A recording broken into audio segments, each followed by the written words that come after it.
Assalamu alaikum. I am your Glasser and you are watching my YouTube channel Teaching with Bilal. Today's video for class 8 subject civics और जो आज का topic है वो बेटा है द जुडिशरी। सिविक्स का एक इम्पॉर्टेंट लेसन आपके सामने हम डिस्कस करने जा रहे हैं।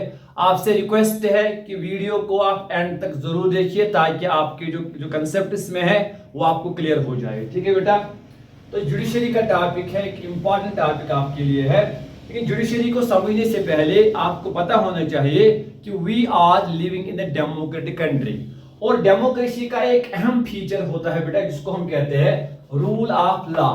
दैट मीन्स कि law is above the all. Those are not above who are the makers of the law but the law is above all. तो ये लॉ, रूल ऑफ लॉ जो है ये तो कोई ऐसा कोई कंक्रीट चीज तो हमारे पास नहीं है कि जिसको हम अपने साथ साथ रखेंगे। तो ये तो रूल ऑफ लॉ लिखा हुआ है हमारे कॉन्स्टिट्यूशन में कि हिंदुस्तान में रूल ऑफ लॉ है, बिकॉज इंडिया एक डेमोक्रेटिक कंट्री है और डेमोक्रेटिक कंट्री में ये जरूरी एक फीचर होना चाहिए रूल ऑफ लॉ। तो इस रूल ऑफ लॉ जो है इसकी गारंटी, इसका गार्डियन या कैसे हम इंश्योर करेंगे कि in future we will get the rule of law. तो इस रूल ऑफ लॉ को हासिल करने के लिए, इसको इंश्योर करने के लिए हमारे पास क्या है बेटा, जुडिशरी, जो इस रूल ऑफ लॉ को हमें एक किस्म की सिक्योरिटी देता है कि जब जुडिशरी होगी तो तब कोई शक नहीं है कि इन फ्यूचर जो है ये रूल ऑफ लॉ क्या हो जाएगा, वायलेट हो जाएगा। इसलिए बेटा to ensure this rule of law we have a judicial system. तो इसी की गारंटी, इसी को एंश्योर करता है बेटा कि रूल ऑफ लॉ जो है ये प्रोटेक्टिव है, ये प्रिजर्व्ड है, इसको कोई खतरा नहीं है, because we have judicial system. जो जुडिशरी जो है ये आपको एक गारंटी देता है कि फ्यूचर में आपका जो रूल ऑफ लॉ है ये आपसे वायलेट नहीं हो जाएगा।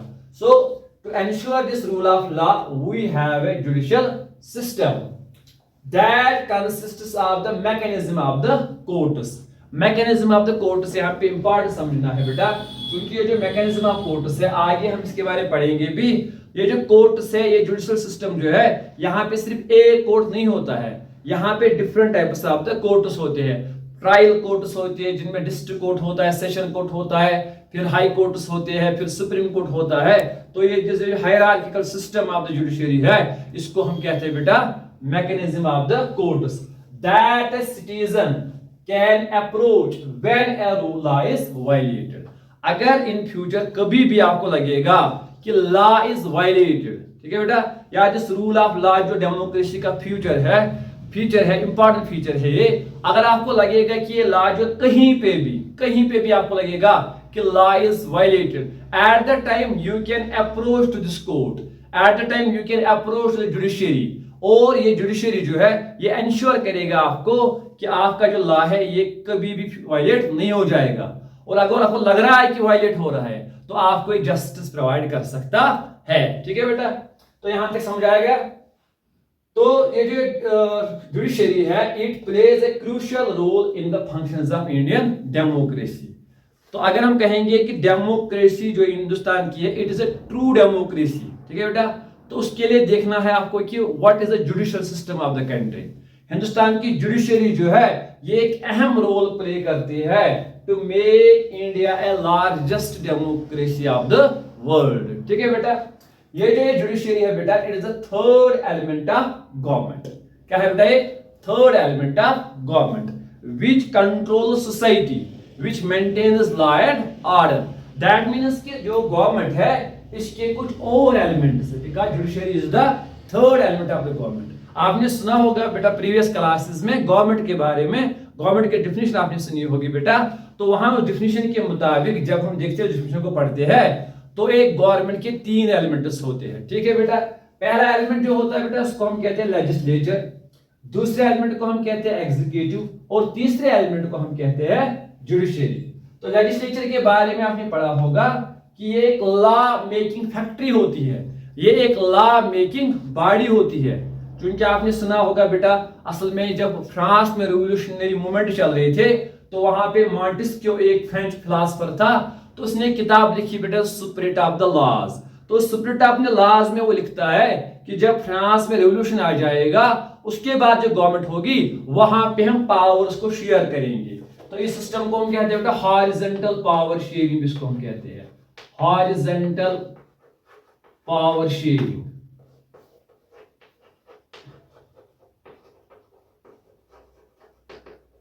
तो हम पावर्स को शेयर करेंगे, सेपरेशन ऑफ द पावर्स हम करेंगे, हम लेजिस्लेचर अलग रखेंगे, एग्जीक्यूटिव अलग और जुडिशरी अलग, ठीक है बेटा। तो ये मॉन्टेस्क्यू का कंसेप्ट है the three elements of the government, जिसको हम कहते हैं हॉरिजॉन्टल पावर शेयरिंग भी, ठीक है बेटा। इसमें जो पहला एलिमेंट है वो क्या है बेटा, लेजिस्लेचर। लेजिस्लेचर जो होता है ये एक हाईएस्ट लॉ मेकिंग बॉडी होती है एक कंट्री में, ठीक है।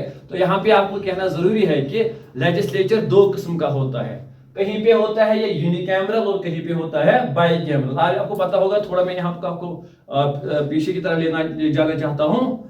तो जो यूनिकैमरल होता है यहाँ पे लेजिस्लेचर जो होता है it consists only one house, और जो बाइकैमरल लेजिस्लेचर होता है इसमें होते हैं लेजिस्लेचर के दो हाउस, या we can say the parliament. Parliament के दो हाउसेस होते हैं, एक होता है बेटा इसमें लोअर हाउस और अपर हाउस, ठीक है।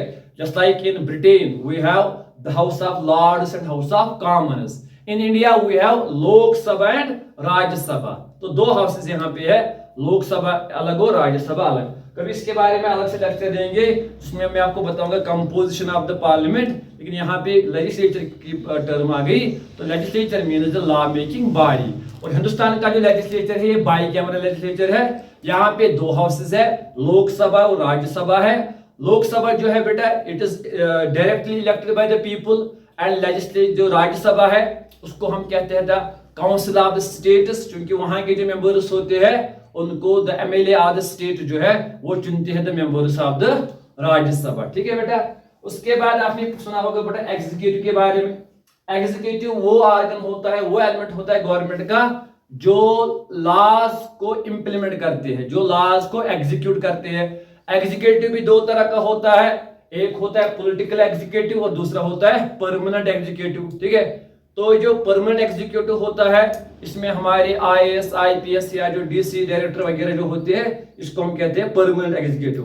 But in democracy political executive is more powerful than permanent executive, दो it is the for the period of only 5 years or sometimes assembly can be dissolved early। तो इसको 2 साल 3 साल या 5 साल मैक्सिमम 5 साल तक ये रह सकता है। लेकिन यहाँ भी जो पॉलिटिकल एग्जीक्यूटिव होता है इसको इलेक्ट करने वाले कौन होते हैं बेटा, लोग होते हैं। इसलिए डेमोक्रेसी में पॉलिटिकल एग्जीक्यूटिव ज्यादा पावरफुल होता है as compare to permanent executive, ठीक है। तो उसके बाद जो मैंने आपको बताया थर्ड एलिमेंट जिसको हम कहते हैं जुडिशरी, जो जुडिशरी के बारे में हमें इस लेसन में पढ़ना है, ठीक है।